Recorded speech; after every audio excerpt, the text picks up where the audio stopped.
Welcome to More Than a Budget, a podcast presented by Relational Media.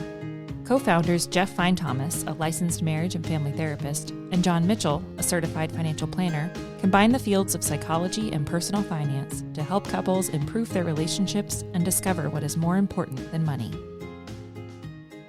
Hi, I'm Jeff. And I'm John.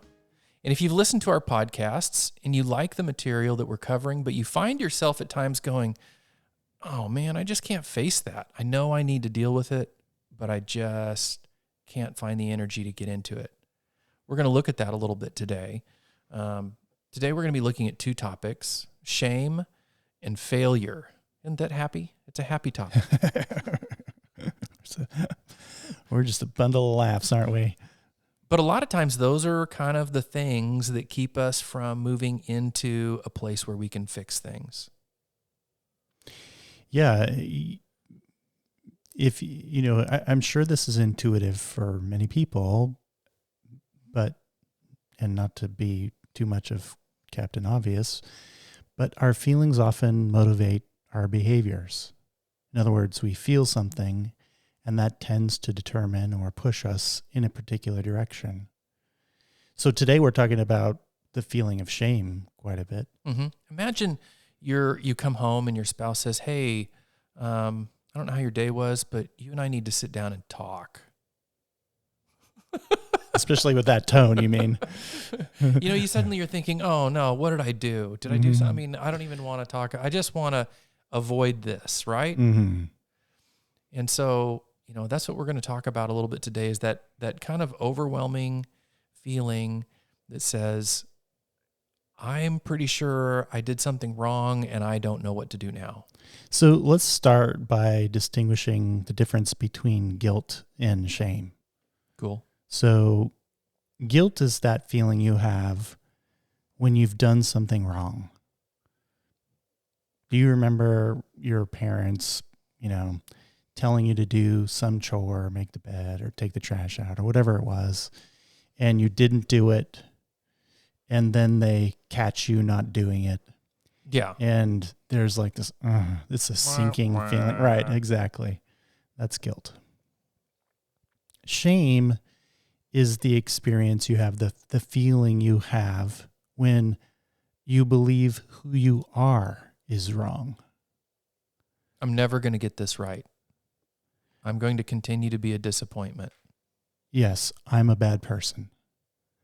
And I'm sure many of our listeners have had moments of feeling shame. It's a horrible, horrible feeling. Most people don't tolerate even small amounts of it very well.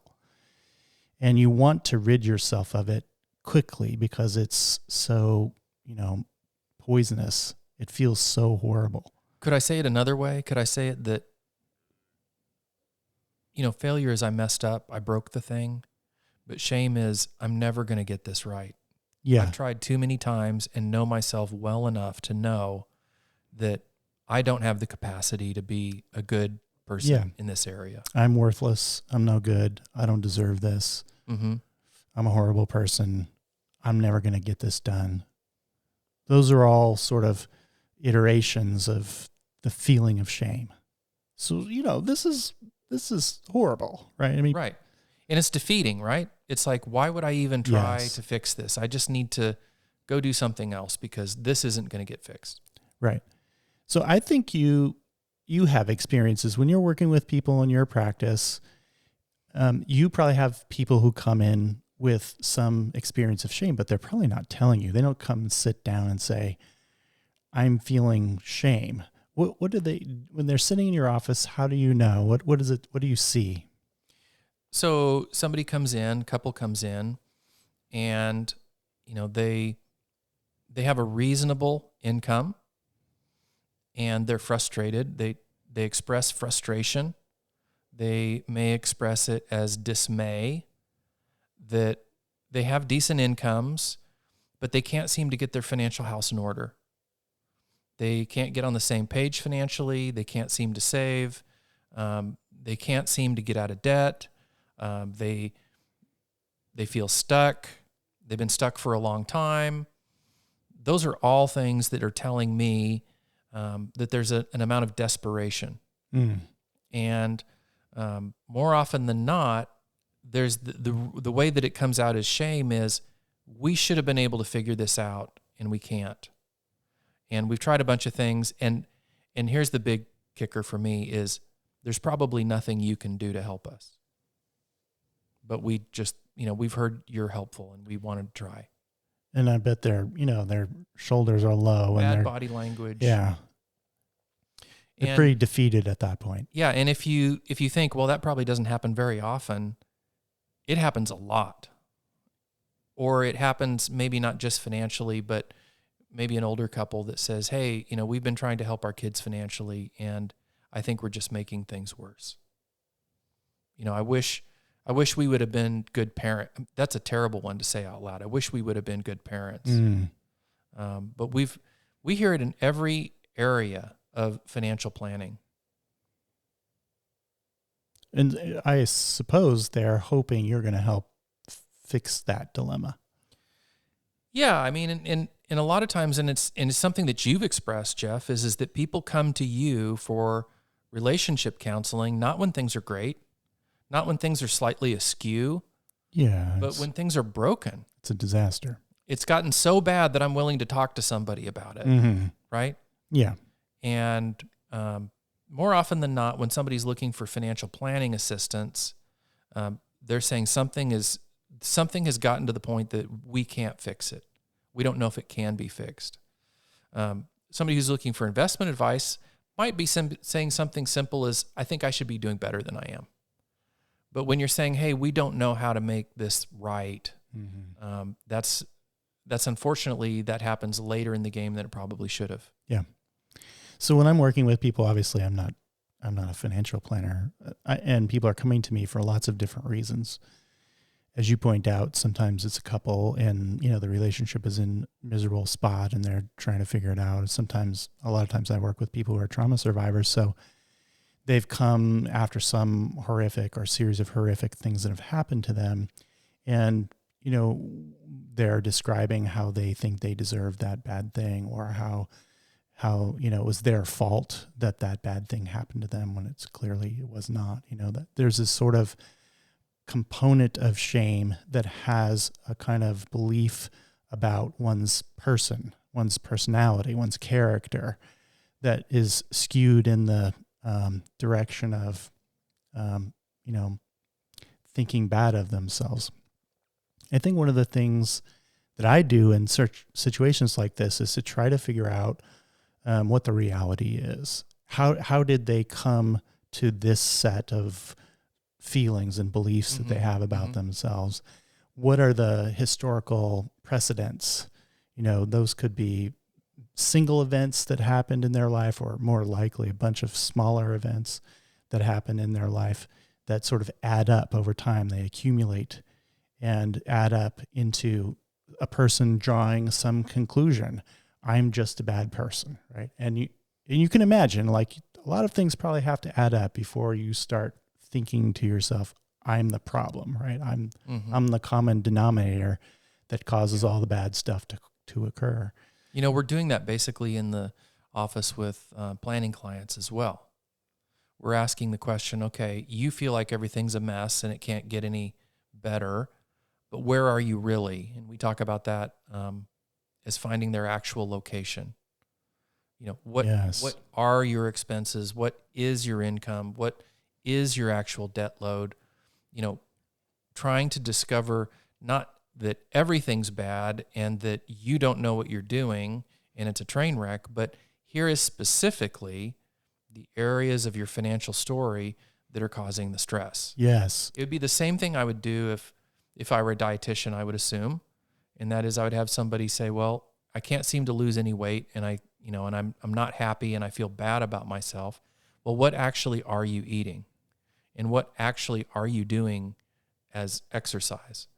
And let's see how those align and see if we can find what the truth is, not how you feel about it, but what the truth of it is. Yeah. And when in my work, I do a similar thing psychologically. I'm wanting to understand what it is that is contributing to the belief that something is bad about the person. And I'm wanting to look at that from as objective a standpoint as is possible. So if someone has been traumatized by something bad happening to them, but they believe it was their fault, and we walk through what actually happened, and it seems as if there's no way it could have been their fault, that some perpetrator did something to them, and they blame themselves for it, then part of that, finding their location, finding the reality of the situation is saying, I wonder if perhaps you've misinterpreted this. I wonder if perhaps, there's something else that has happened and you can't possibly be responsible for what someone else did to you. So it's almost kind of like what we're saying is, and Jeff, tell me if I'm wrong because I'm not you, shame becomes the problem itself. Shame becomes the thing that prevents us from being able to move forward. We do some things, we have some experiences, we experience shame, and then shame somehow becomes in charge and prevents us from being able to get out of this ditch. It's a funny little thing, isn't it? Because shame is an outcome. It's a result of something or a series of somethings, but it's also a cause. In other words, it can push you to continue down a path that is self-blaming or self-harming in some way.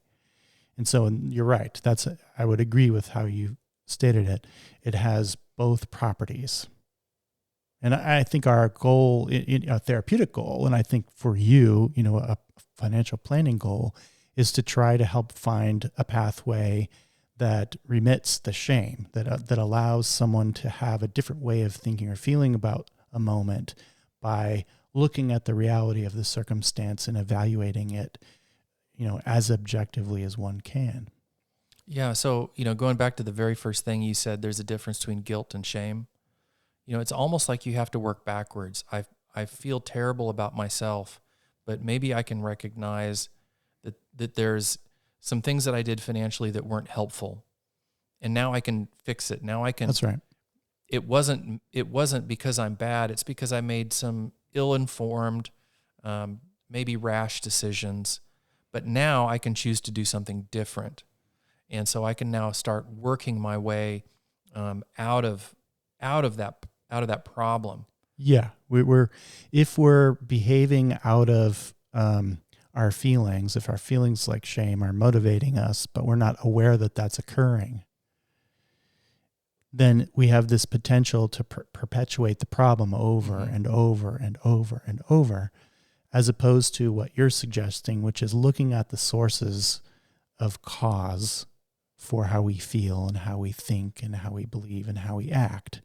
And then saying, hey, I see that these things I've made a contribution to, and I see these other things I haven't. Right. How would I like to move forward differently? Now, one of the things that we haven't mentioned yet is that most of the people that we're talking to are in some sort of a relationship.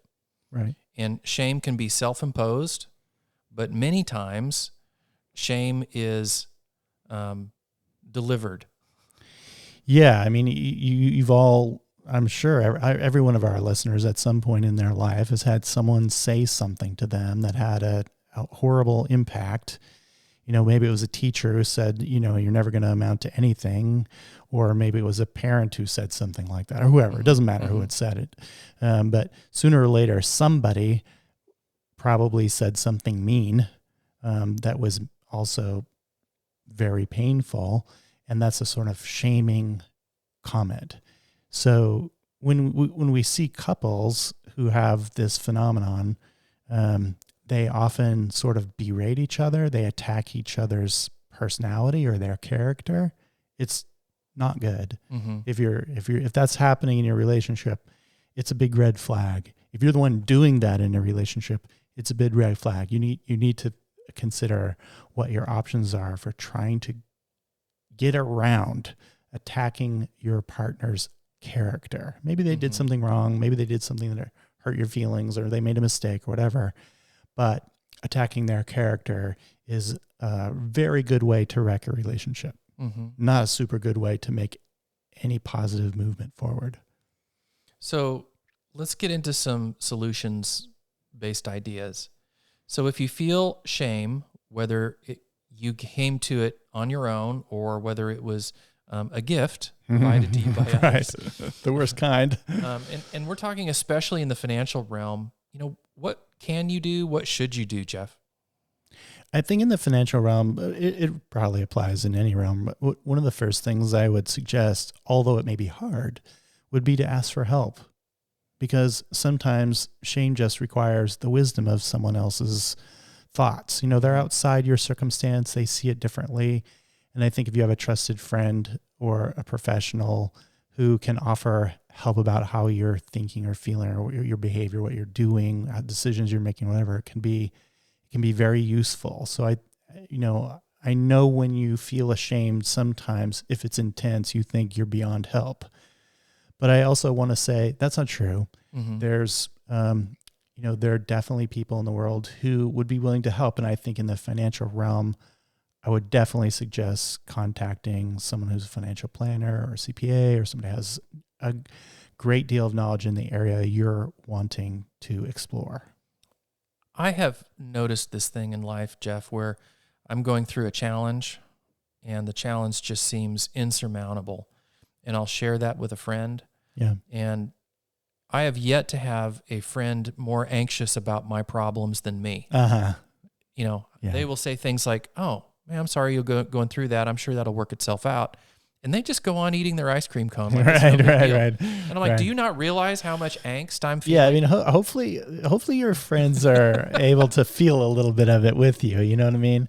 But at the same time, this idea that says, if the people that I love and respect around me are saying this sounds like something that's manageable, then it's probably manageable. And maybe my anxiety or maybe my shame in this situation is not in alignment with the facts.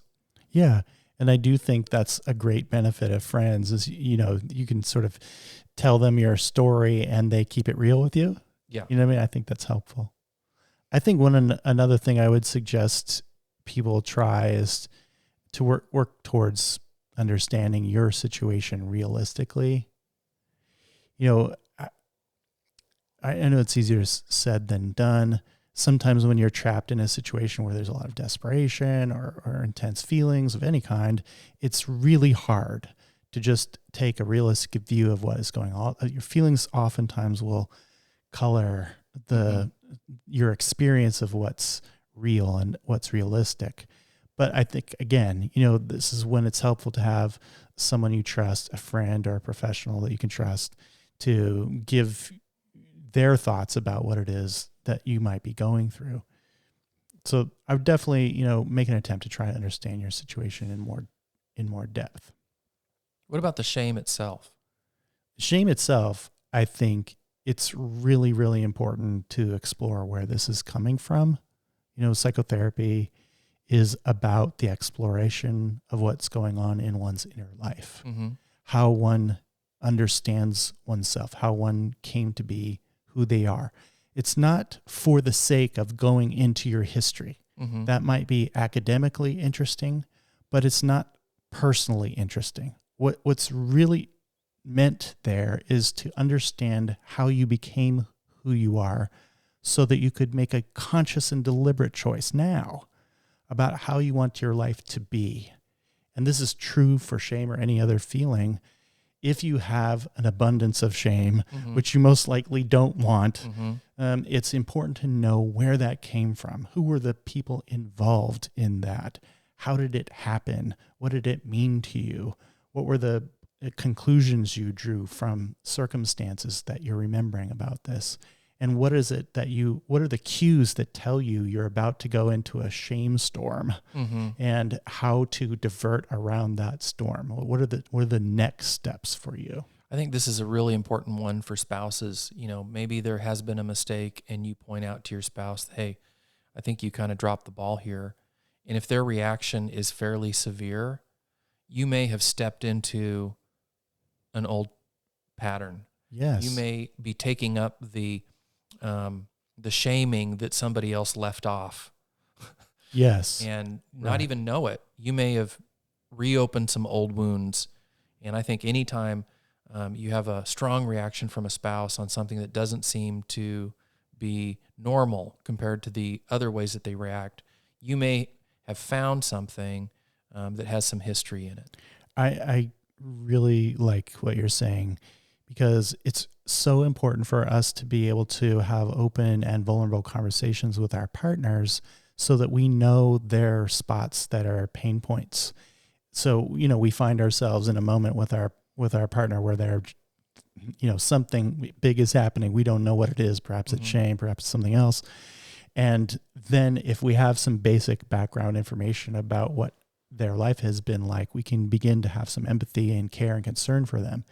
And in the other direction, if it's us who's having that experience of shame in the moment, knowing that your partner might have a clue about what it is that you've been through and how you got to this feeling is really, really helpful. They can be incredibly supportive around how we're feeling. And we're talking about shame right now, but so it's really, really important to share your life, your inner life with your partner.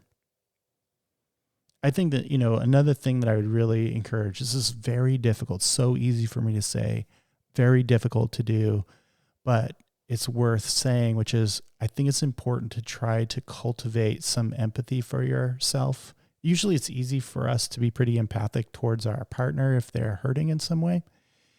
And shame is a really particular kind of hurt, super intense.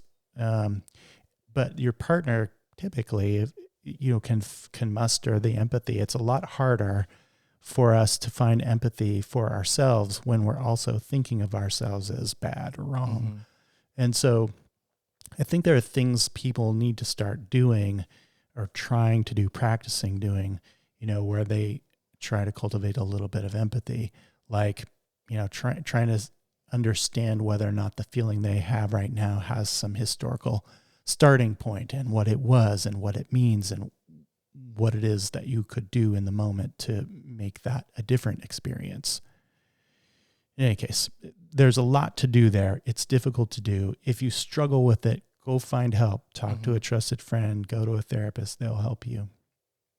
So, Jeff, if we're supporting somebody, if we're a spouse and they are struggling getting out of this shame trap, what can we do to help them through it? The first thing I would always, we're always saying about staying curious, right? The first thing I would do is just stay curious. A lot of times when your partner is having serious feelings, intense feelings, it's easy to not know what to do. I think it's your first step is to say, oh, what might this be? What's happening for them?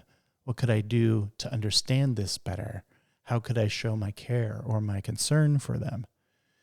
And I think it's also really important not to try to convince them that they're wrong if they keep saying, I'm a bad person, I'm a bad person. No, there may be a point where you say, no, you're not a bad person. These are the reasons why. But the first step is to say, tell me why you think that, or tell me why you feel that. Isn't it funny how we want to argue with somebody who's having an irrational moment? Yeah, I mean, I don't think of these as irrational.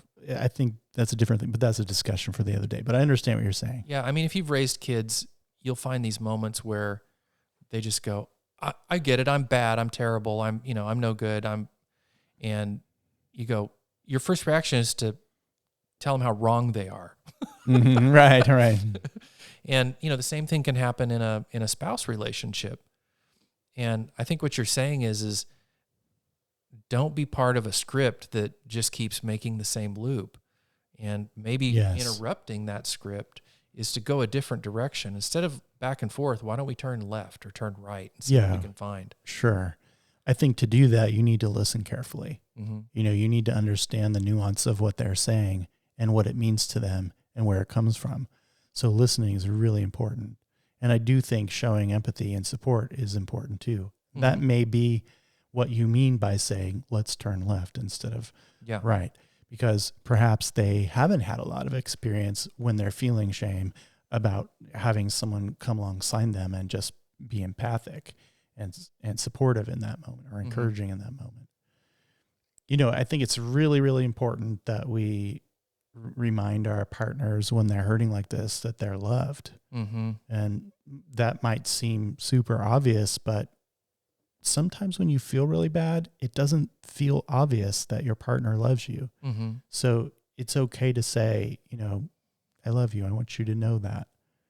And also, I think it's sometimes helpful to express some gratitude about their strengths. Once you've come to some understanding, you've listened carefully, you've shown some empathy, it might be helpful. Use your judgment, but it might be helpful to thank them or show them gratitude for the good parts of them. Mm-hmm. If you're in a good relationship, your spouse obviously knows your strengths.